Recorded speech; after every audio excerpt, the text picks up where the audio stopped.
Welcome. मैं कृष्ण माधव आप सबको इकोनॉमिक क्लास में हार्दिक स्वागत करता हूं। मेरे स्टूडेंट्स, नेशनल इनकम से रिलेटेड हम लोगों का टॉपिक चल रहा है।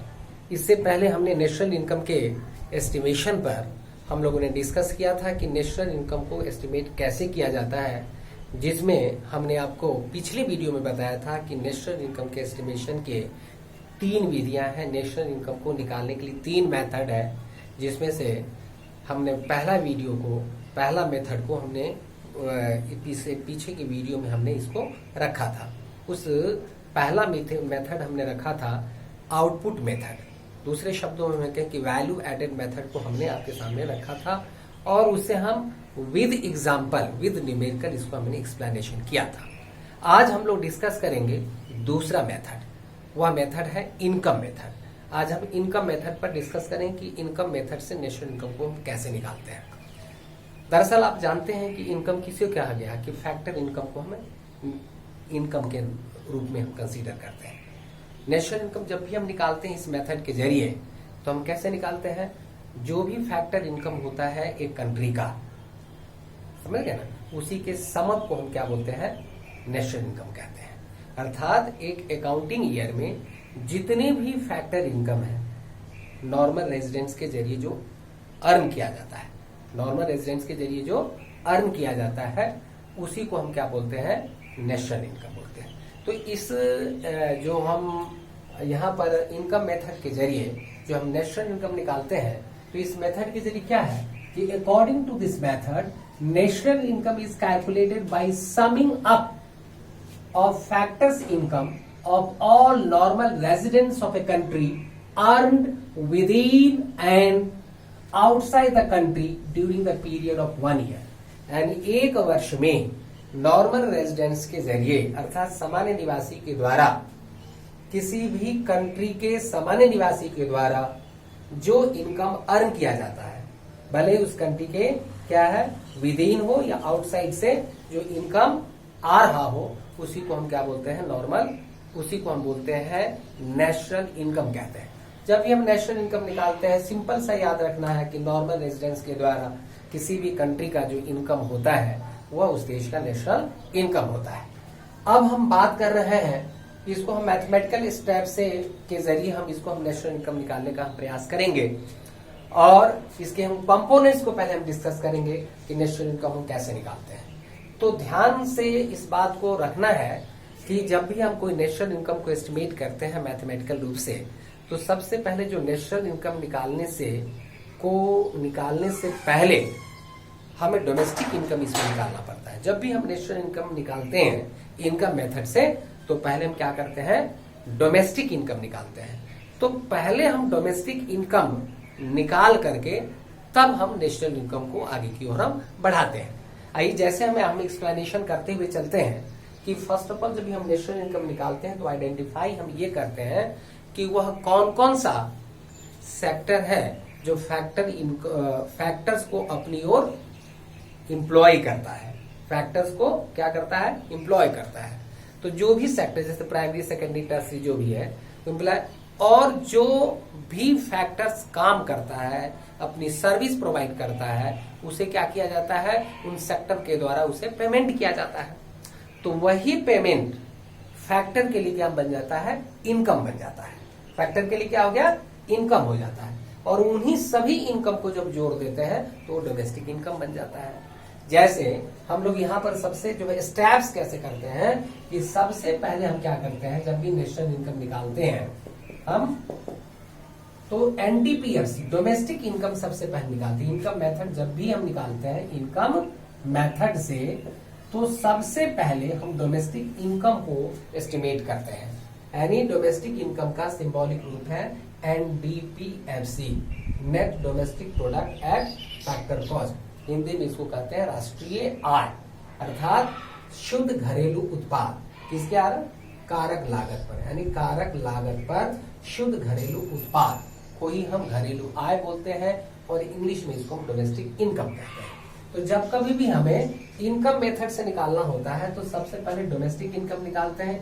इसमें हम लिखते हैं compensation of employ, plus operating surplus plus mixed income. इसका अर्थ हुआ ये कर्मचारियों का पारिश्रमिक हो गया, प्रचालन अधिशेष हो गया और ये मिश्रित आय हो गया।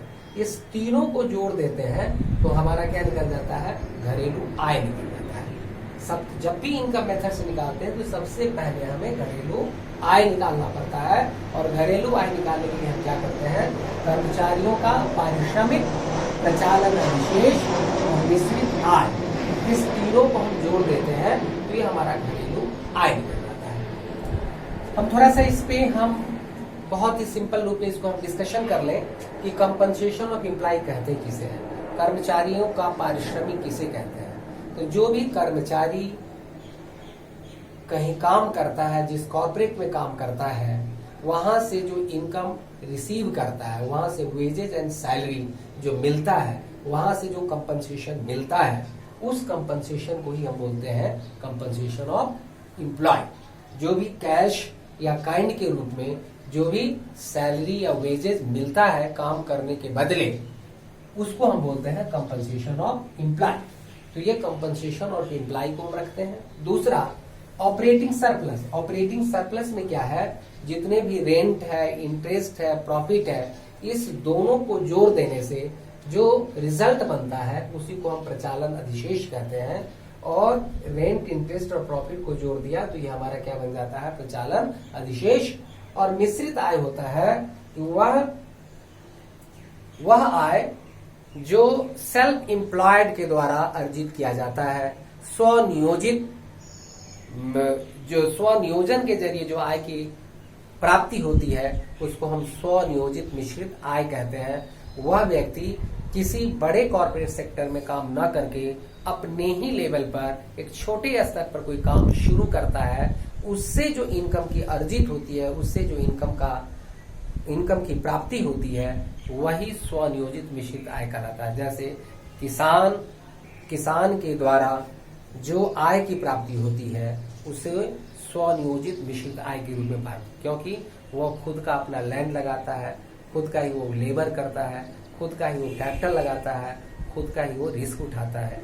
तो चारों तरह की फैक्टर्स किसी एक के द्वारा अर्जित किया, एक के द्वारा लगाया जाता है, तो उससे मिलने वाले चारों तरह का जो रिवार्ड है वह एक ही व्यक्ति को मिलता है। इसलिए इसको हम कहते हैं स्वनियोजित द्वारा मिश्रित आय।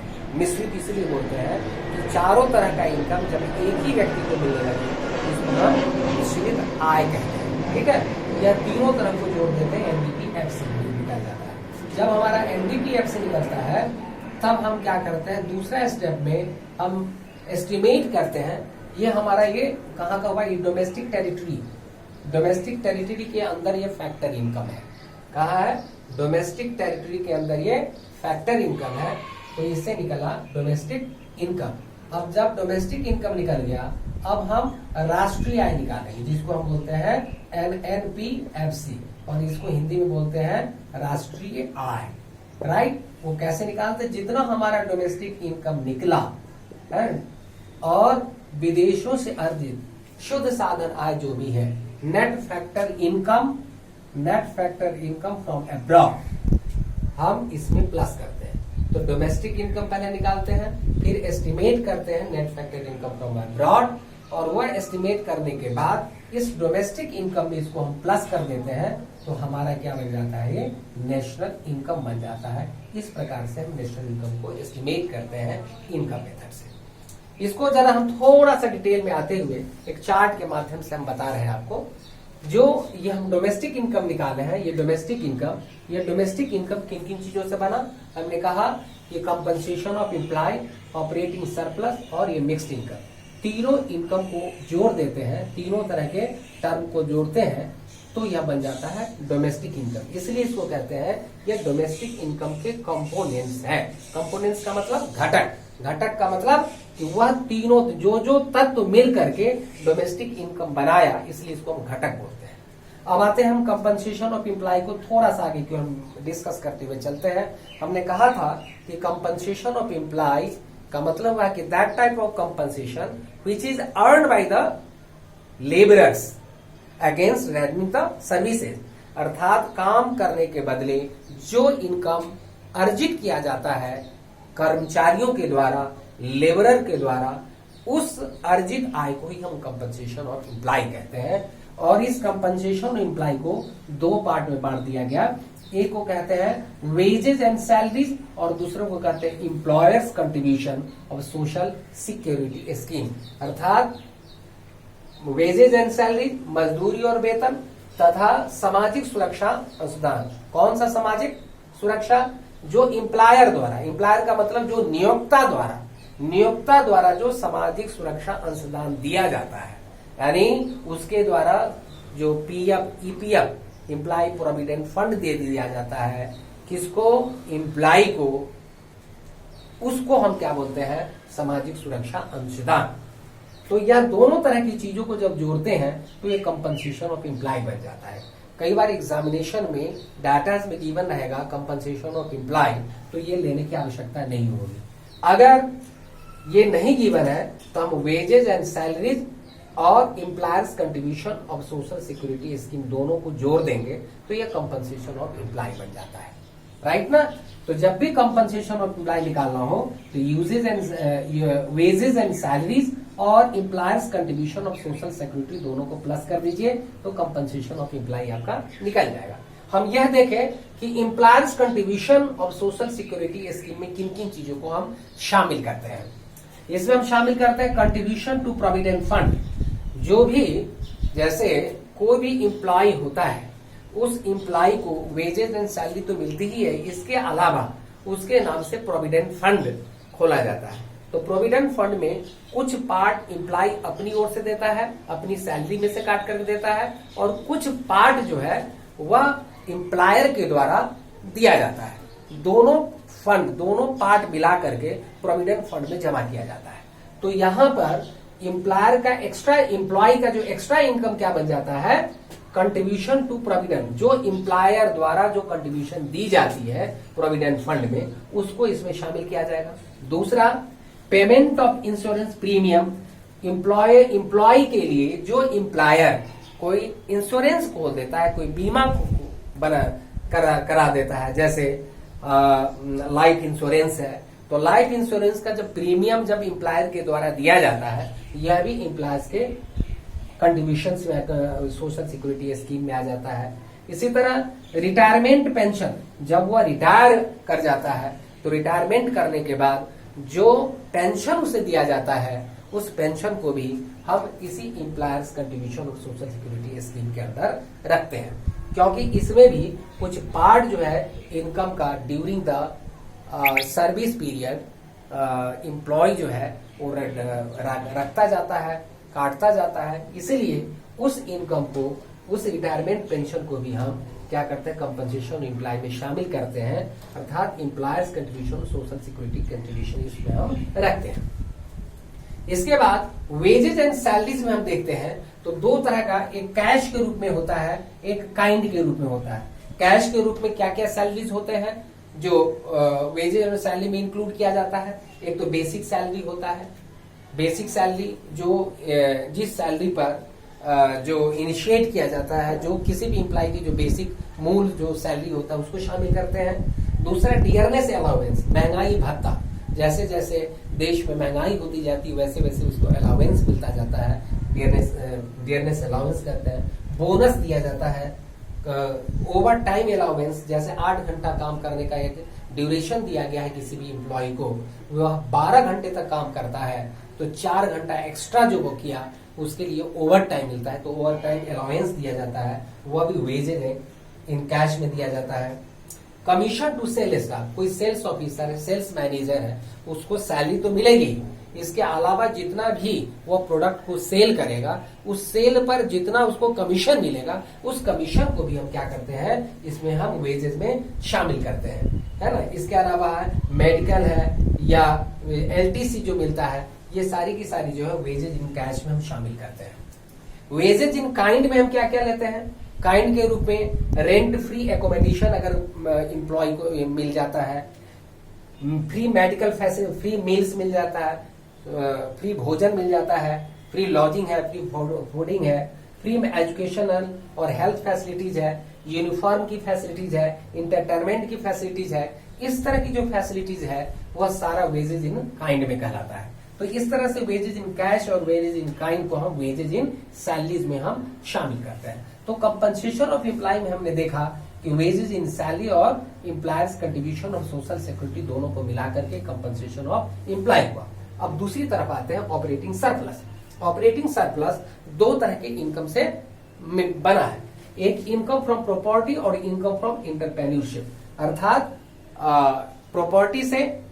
प्रॉपर्टी से जो आय की प्राप्ति होती है, उस प्रॉपर्टी से जो आय की प्राप्ति हुआ, और इंटरप्रेन्योरशिप उद्यमी से जो आय की प्राप्ति होती है, दोनों तरह की इनकम को ऑपरेटिंग सरप्लस कहा गया है प्रचालन दृश्य। इनकम फ्रॉम प्रॉपर्टी में तीन तरह का इनकम होता है प्रॉपर्टी से। एक होता है रेंट। रेंट क्या होता है? जब कोई भी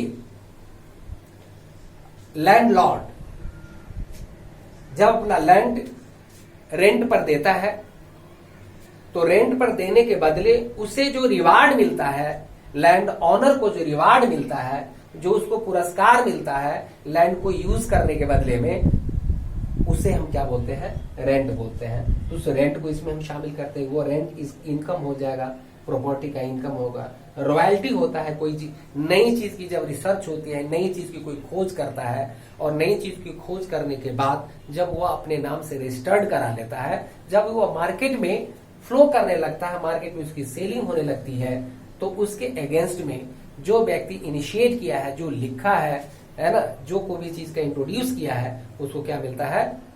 उसको ये रॉयल्टी मिल जाता है। इसी प्रकार से क्या है?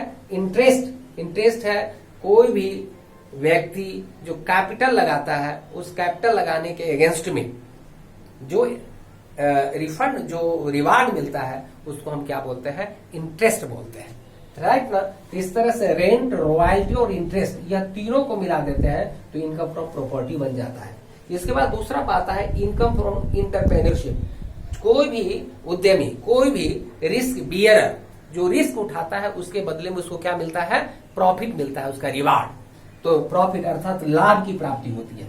वह लाभ जो भी किसी इंटरप्रेन्योरशिप को मिलता है, उस इंटरप्रेन्योरशिप लाभ को तीन पार्ट में बांटा जाता है।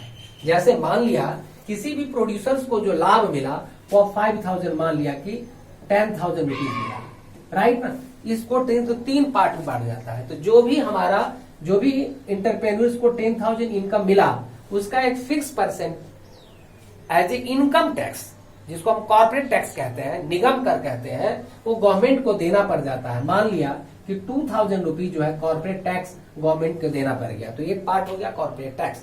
दूसरा होता है अनडिस्ट्रीब्यूटेड पार्ट। अब इसी इनकम में से जो मान लिया 8000 बचा, इसी में से एक फिक्स परसेंटेज जो क्या कर लिया जाता है फर्दर एक्सपेंशन के लिए। किस चीज के लिए?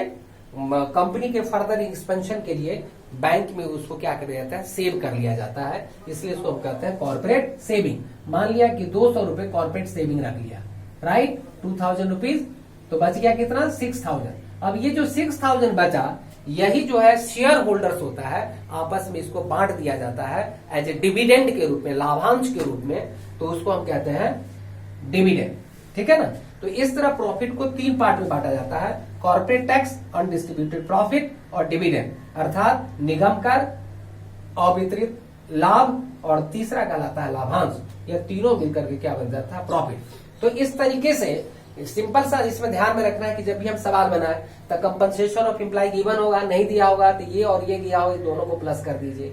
ऑपरेटिंग सरप्लस गिवन होगा, नहीं दिया होगा तो रेंट, रॉयल्टी, इंटरेस्ट और प्रॉफिट को जोड़ दीजिए। कई बार प्रॉफिट नहीं गिवन होता है तो कॉर्पोरेट टैक्स, अनडिस्ट्रीब्यूटेड प्रॉफिट और डिविडेंड, इसको जोड़ दीजिए तो आपका ऑपरेटिंग सरप्लस निकल जाएगा। और तीसरा है मिक्स्ड इनकम। मैंने कह दिया था मिक्स्ड इनकम या किसी कॉर्पोरेट में, किसी गवर्नमेंट सेक्टर में वर्क नहीं करता है, बल्कि सेल्फ अपने छोटे लेवल पर जो काम शुरू करता है, उससे जो इनकम जनरेट होता है, उसको मिक्स्ड इनकम कहते हैं। इस तरह से हमने क्या देखा कि इस तीनों को प्लस करके हम क्या निकाला? डोमेस्टिक इनकम निकाला। और डोमेस्टिक इनकम निकालने के बाद हमने नेशनल इनकम को फाइंड आउट किया और एनडीपीएफसी, एनएफआईए जोड़ करके। तो इस तरह से इनकम मेथड के जरिए हम लोगों ने नेशनल इनकम का हमने एस्टिमेशन किया। साथ साथ हमने ये भी बताया कि इसकी डोमेस्टिक इनकम के क्या क्या कंपोनेंट है, किन किन चीजों को जोड़ करके एनडीपीएफसी बना और एनडीपीएफसी में क्या जोड़ करके एनएनपीएफसी बना, किस तरह से नेशनल इनकम को हम लोग एस्टिमेट करते हैं। तो आज मैं अपने क्लास यहीं पर विराम करता हूं और मैं इससे रिलेटेड कुछ क्वेश्चंस रखूंगा नेक्स्ट वीडियो में। उसमें इनकम मेथड और आउटपुट मेथड से रिलेटेड कुछ हम क्या रखेंगे, आपके सामने क्वेश्चंस रखेंगे जिसको हम सॉल्यूशन करेंगे और उस सॉल्यूशन के जरिए आप लोगों को हम ये बताएंगे कि इनकम मेथड से कैसे निकालते हैं, आउटपुट मेथड से कैसे निकालते थे और नेशनल इनकम निकालने के बाद दोनों का एग्जैक्ट रिजल्ट क्या होता है। इन्हीं शब्दों के साथ मैं अपनी वाणी पर विराम देता हूं। Thank you for watching the video.